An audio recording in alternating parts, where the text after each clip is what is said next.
Welcome to the One Hand at a Time podcast. I'm your host, Chris Welton, and here we go. It's another episode where I've got somebody that I met at an event or through a conference or through a community that I'm part of.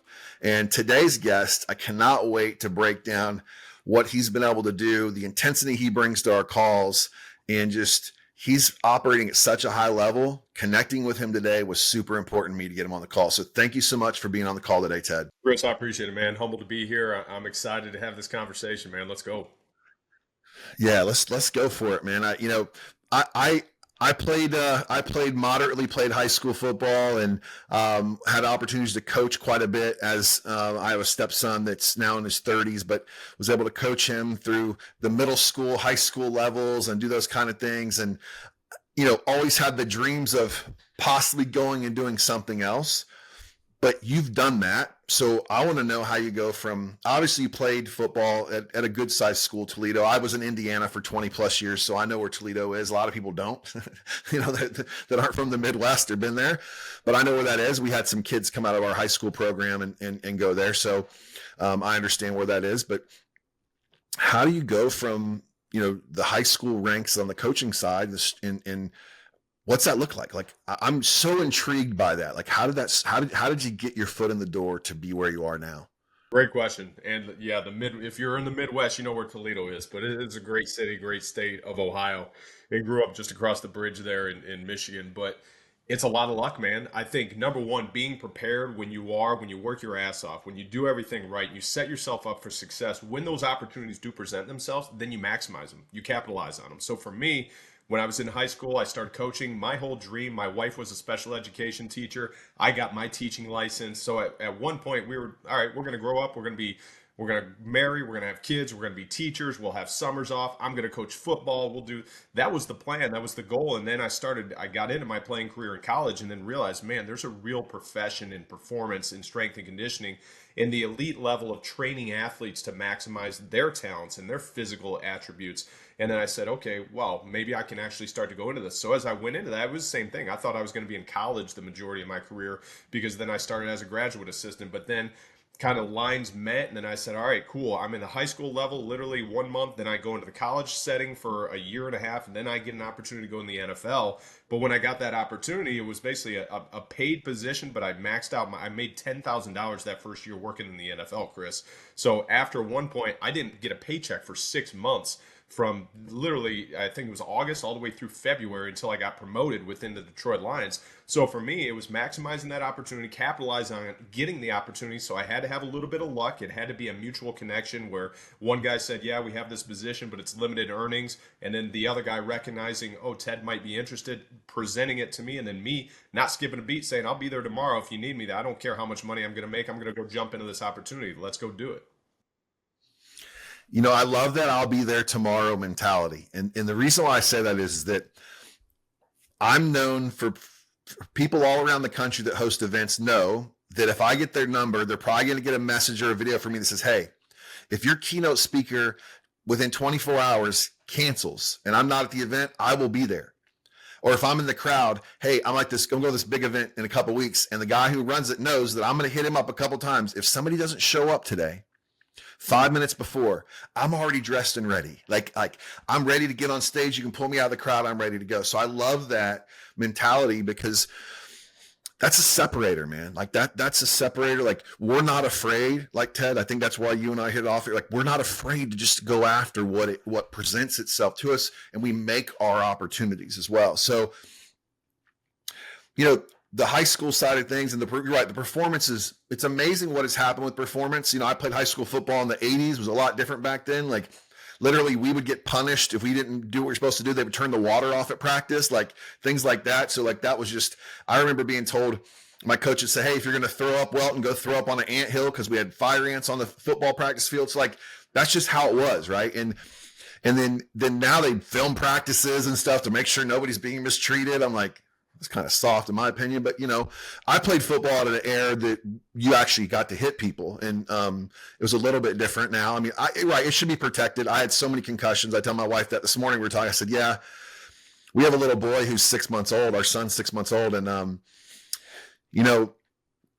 he's going to be a big kid. like real big. I mean, I'm 6'5", my wife's 5'9", so he's gonna be a big boy. And she's like, they're gonna be coming after him to play football. And I don't know that we're gonna go that route or not. But we were talking this morning. I said, it's so easy to get concussions playing any sport, right? My question after that was, obviously you had some massive support from your wife when you said, "Hey, I'm going to go take a job for $10,000 a year." Like, can we talk about that? Like, what that conversation was like? Yeah, man, she's a stud. Like, and I look at this, you know this, Chris, just having children. What I do on a day-to-day basis, I work long hours. We sacrifice a lot of time away, but when I sacrifice that time away and I'm missing birthdays, I'm missing holidays, I'm missing everything, that means somebody else has to pick up that slack. That's my wife. So when we do that, it's just like when you get married, it's a partnership. It's a marriage for a reason because you're bringing each other's lives together. And she holds the fort down at home, which is a much more difficult job than what I have to go do working with athletes. So for me, when I look at it, like the support has been immense and it's been amazing, but I've learned more from her just watching how she's developed and taught our children and some of those life lessons that we get on a day-to-day basis. That's what I love.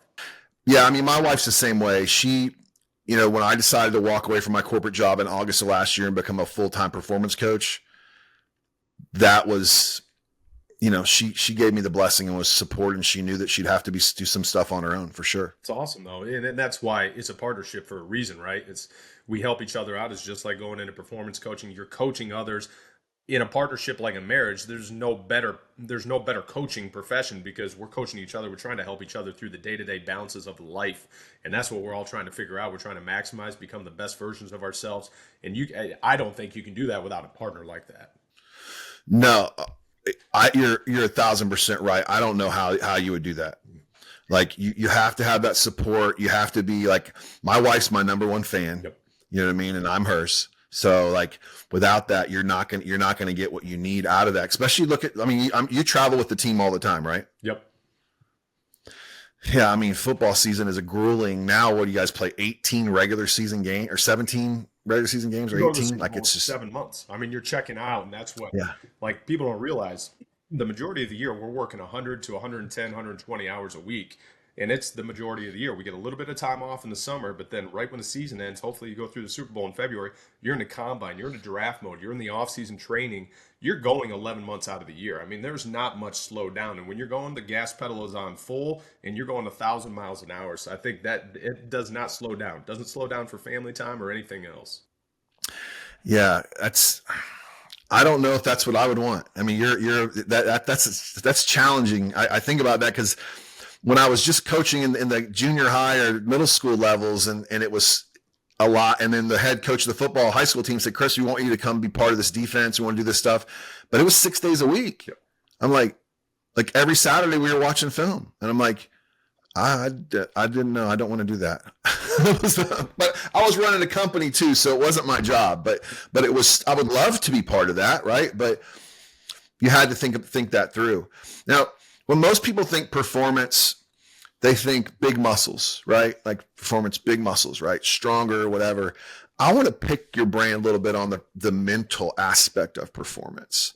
I think that's overlooked a lot of times.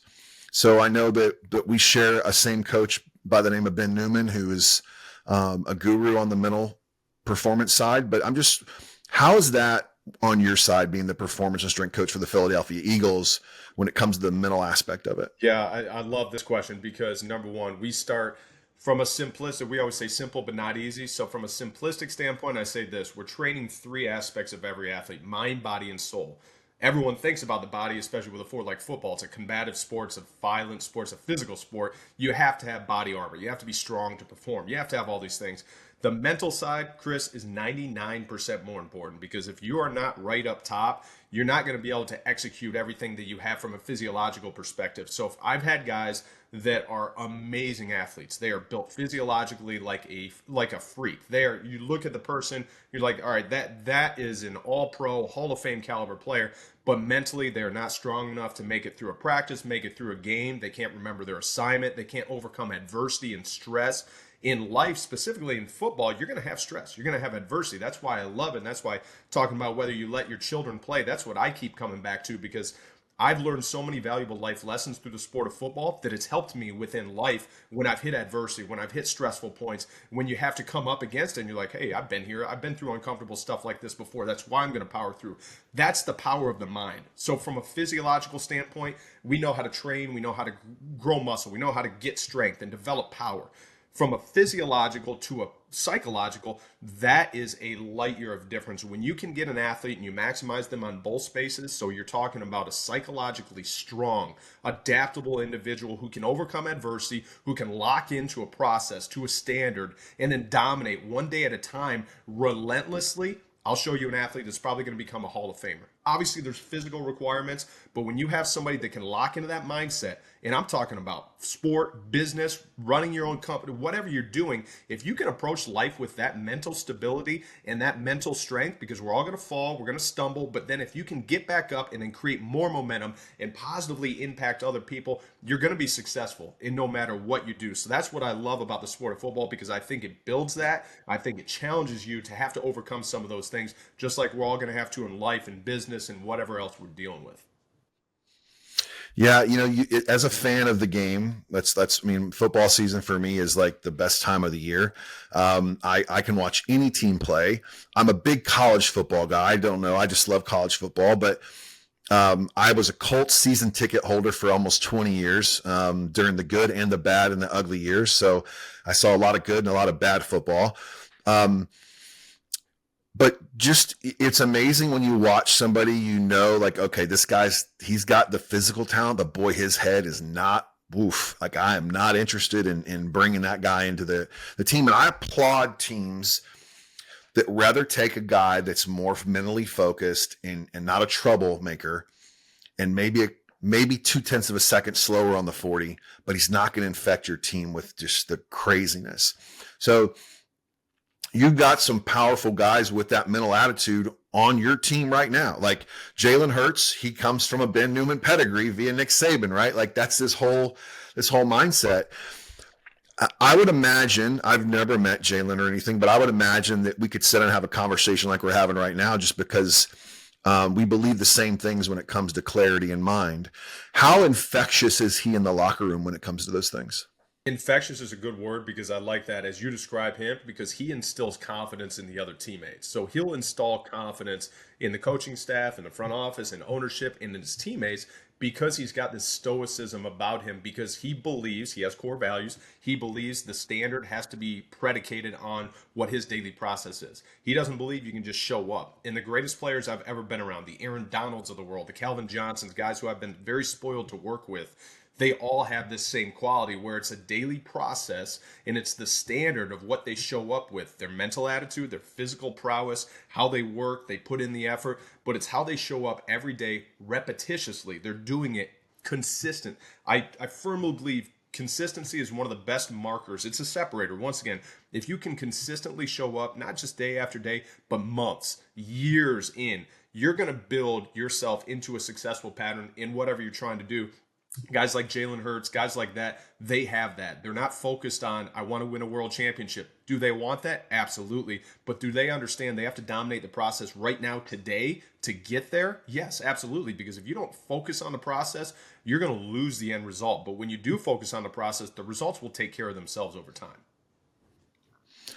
Yeah, I love that. I mean, it's so funny. My wife will watch some football with me. She's not a huge fan, but it'll go through the season, and she'll be at the end of a game and they'll be interviewing the quarterback or interviewing a star from the team. And she always asks me, like, so the college kids are watching, she'll go, is he a good boy? Like, is he a good kid? Yep. Like she wants to know that, like, babe, he just threw for like 500. No, but is he a good kid? Like I'm curious to know if he's really a good kid or not. Like, she wants to know those things. And I remember Jalen being interviewed after a game. Unfortunately, it was when they beat the tar out of my Florida Gators. But she's like, I can tell by the way he's talking to how respectful he is to everybody he's being interviewed by, that he's a good kid. So it means so much. Like, like, I was not a good kid. Like, when I played sports, I was a jerk. I had an attitude, I had a chip on my shoulder. I mean, with one arm, you had to have a little bit more attitude than anybody else, but I was not a good teammate sometimes. And I would let my anger get the best of me. So I did as much as I could with my kids. I have two girls as well, and with my raised my stepson, and I did everything I could to try to keep their temperament even. Because boy, I was not that guy. But I didn't have the support at home. Like my parents, they weren't at the games, they didn't show up, whatever. So I just kind of did what I felt like I needed to do. But I look back at it now, I'm like, man, I think I might have missed some opportunities to do some different things outside as my career would have grown through sports because I was just like my wife said, I was not a good boy. I was not a good boy. Was he a good boy? No, Chris was not a good boy. Today's episode is brought to you by the One Jordan Book, a riveting masterpiece by best-selling author Chris Welton. Dive into a journey of resilience, strategy, and transformation with One Jordan. Pick up your copy today by going to onejordanbook.com. That's onejordanbook.com, the sponsor of today's storytelling. So as we get close to the season, I mean, like, this is like you're getting ready to go full steam ahead here in like what, 2 weeks, 3 weeks? Yep. Yeah. How do you prepare for that? Like, how's the performance coach prepare mentally and physically for what's about to happen? It's funny because you and I were on a call a little bit earlier with Ben, and Ben Newman just got back from Italy. My wife and I were in Italy a couple of weeks ago. We were there at the same time, not in the same area. Yeah, I want to talk about that too, by the way. So there's something cool about that trip to Italy you had, but yeah. But I think when you go into it, because like I mentioned, you're going for 11 months. I mean, the season does not slow down. It doesn't stop. And there's different stressors at different points when you get into draft mode, when you get into combine mode, when you're scouting versus when you're in season and you win, you live and die by every game. So I think those years, when we get summertime, it's selfishly, we were talking about this before we hit record, it's putting the phone down, shutting everything off, and being present, being where my feet are so that I can be dad, so I can be a husband, so that I can fulfill those roles. I'm a Christian, I'm a father, I'm a husband, before I'm a football coach, before I'm anything else.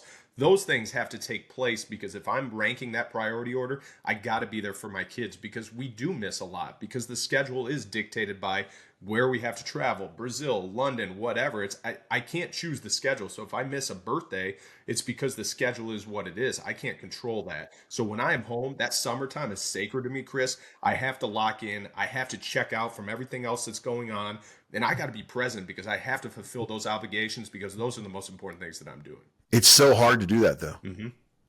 I mean, it's tough. Like, like traveling is a prerequisite for me. I'm a speaker, right? Like, so I travel, and my wife came to me a few weeks ago, about a month and a half ago. She said, I really want you to clear your calendar on anything that's not super, that's going to be a big move for you. Yep. These little events you're showing up to and stuff. I want you home right now. So I went through my calendar, man. I cleaned it out. Like, I've got one trip in July. I've got one trip in August, nothing in September. Like, it's like I was intentional with that piece because she'd asked me to.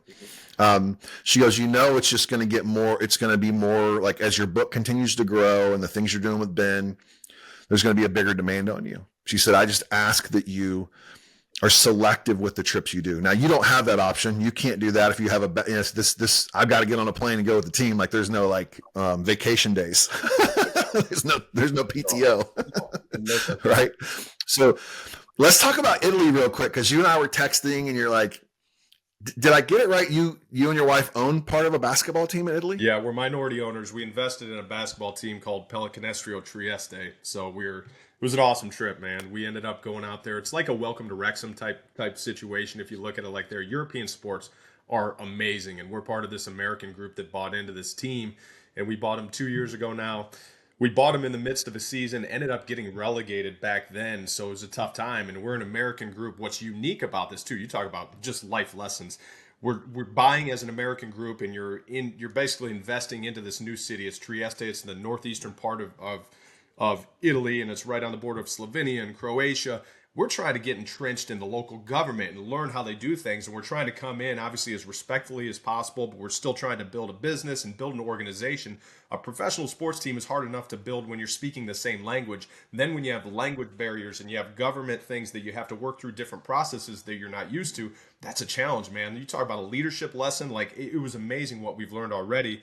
So fast forward to a few weeks ago, we were actually in this season. We ended up winning the championship. So my wife and I flew out there. We're like, we got to go. We're going to the championship. So we clinched at home. Game 4, it was a 5-game series, and we won the championship. So we got promoted to the top league, Serie A now, which is the highest league in Italian basketball. So it was an unbelievable experience, Chris. But then when I just kept trying to zoom out and take a step back, and I'm like, man, how did we get here? But then for me, just trying to take and pull the lessons from it, because being where your feet are, trying to enjoy the moment. But I was like, man, how much did we learn from just this experience within a couple of years of investing in this team? And now you're at the peak of the sport. And I've been very fortunate. I've been to a couple Super Bowls. I've helped teams achieve championships and things like that.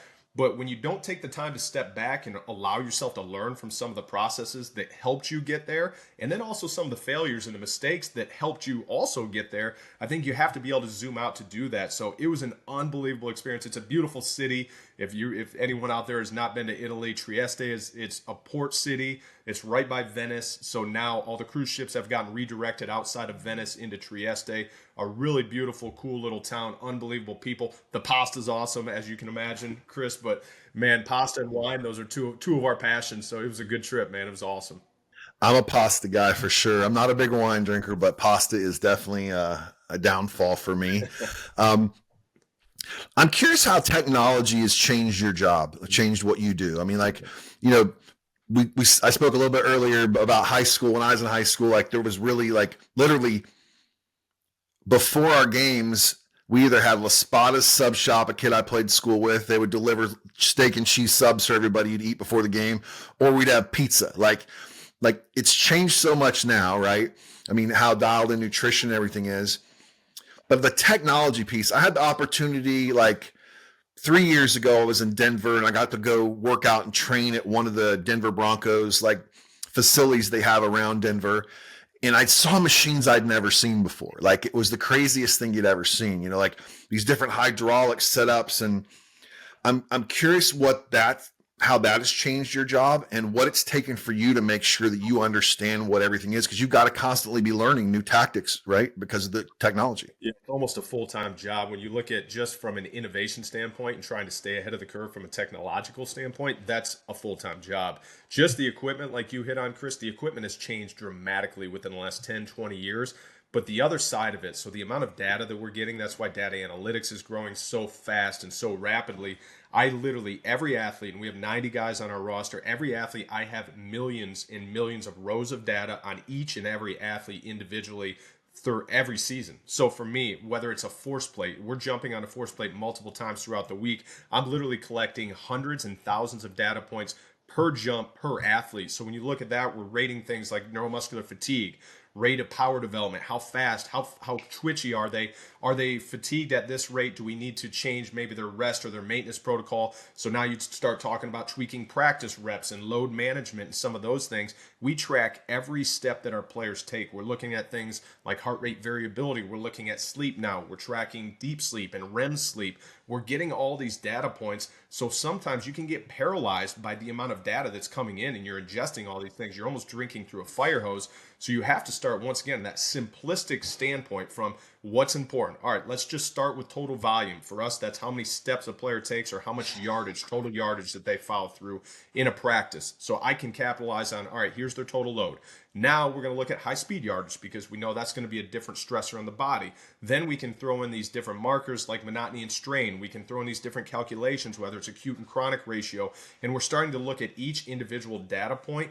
And then when we bring all that context together, we blend it all because once again, it's a blend. I can't just look at a neuromuscular fatigue rating from a force plate. I have to talk to the player. Hey, how'd you sleep? I slept like crap. I got into a fight with my girlfriend. We're going through some stressful stuff. All right, well, that's going to impact your physiological ability to recover. So now I have to factor that in. So we're looking at subjective data, we're looking at objective data, and we're looking at literally millions of rows. So I think some of that, you can't remove the human element from that, Chris, because I have to be able to sit there, look at a picture, and then say, all right, the data's telling me one thing, but I'm talking to the athlete and he's telling me another thing. Now you have to make a quick judgment call because in the NFL, it's rapid fire. Everything's happening literally 1,000 miles an hour. You got to make the right decision as fast as possible. So I think that's the unique part. It's challenging, but it's fun. So my, you know, you have all the data, right? Which is amazing to be able to manage that now. There's no management really when it comes to heart, right? I mean, because someone can have a heart that, I mean, they're just tough, right? So some of the data points don't affect them the way it affects me. but it's almost like pitch counts, right? It's almost like a pitch count, right? Like for a baseball player now. So you know who's going to perform late in the game based off data points most of the time. Is that true? Yeah, 100%. But I love what you just said there, Chris. Like heart. You can't tell.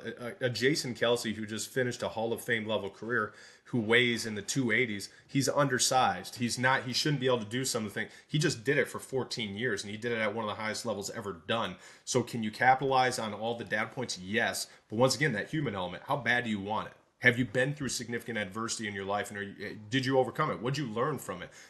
One of my favorite questions to ask an athlete if we're in the combine process or we're interviewing draft picks, it's tell me a bit of adversity you've been through and tell me why it made you better. How'd you get through it? What did you learn from it? Did you lean into the stress? Did you shy away from it? Did you see other people and learn from their mistakes? I want to know that, because when things get hard, when things get tough, can I depend on you? Are we going to be able to depend on you in the fourth quarter when the game's in a critical manner and we got to kick a field goal to win the game, or we have to make a tackle to stop it to get to the Super Bowl? I want to know those points, because you can't, there's no data that tells me that. It's life experience. It's looking someone in the eye and saying, are you going to be there when I need you and depend on you?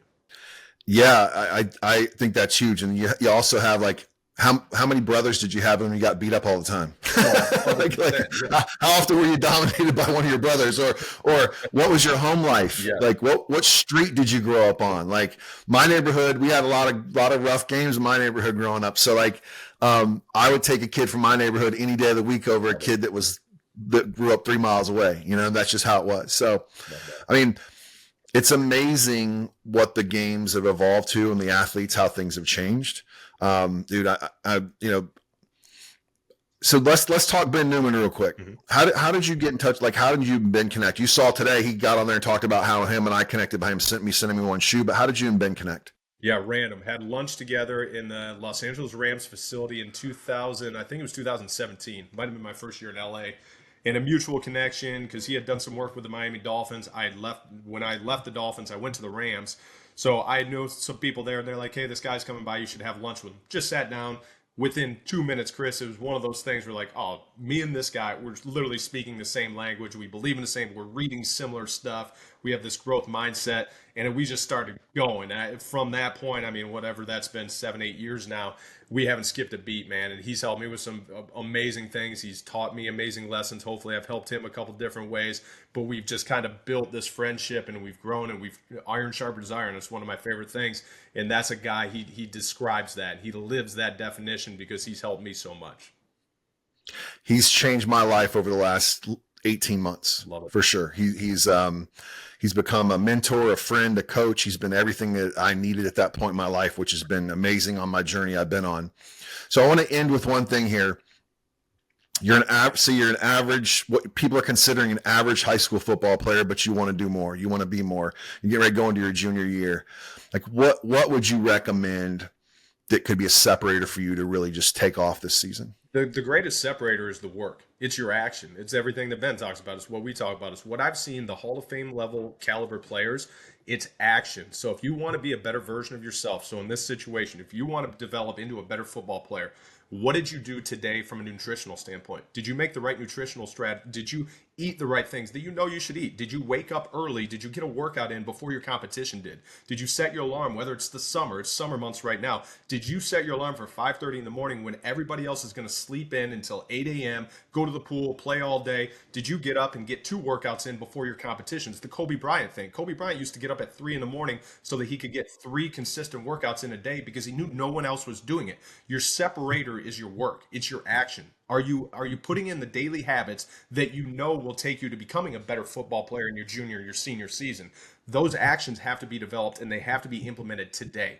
Nutritionally, sleep, workouts, all those things are controllable. So if you're doing those things, your habits are going to align into what your future goals have to become. The separator is the work, right? It's just the work. It's putting in the work. It's being consistent with it and making things happen. So that's what it's about. And I think it's about that in anything in life, whether it's relationships, business, athletes, whatever it may be. So what's the best place for people to see more of what Ted Rath is doing right now? Yeah, on all socials, at Ted Rath Strength Coach. I'm on LinkedIn, Facebook, Instagram, Twitter, all that stuff. And then I'm working on a website right now. I told you, Chris, and I know you've released, I'm writing a book right now that should be out in the next couple of months We just released a YouTube channel too, Ted Rath Strength Coach. A lot of that's fitness related. I get the questions all the time. What can I do to become more fit? We're going to release weekly videos. Some of it's based on warm-ups, routines, how to take care of your soft tissue, nutritional advice, and then just basic workout challenges. So trying to launch some of that stuff, and then obviously just reach out through some of those socials if you're interested in speaking or any of those things. But this has been great, man. I appreciate it. I love the conversation, always. Thank you for tuning into the One Hand at a Time podcast. Please make sure you like and share the episode. And we'll see you next time here at the One Hand at a Time podcast. Make it a great day.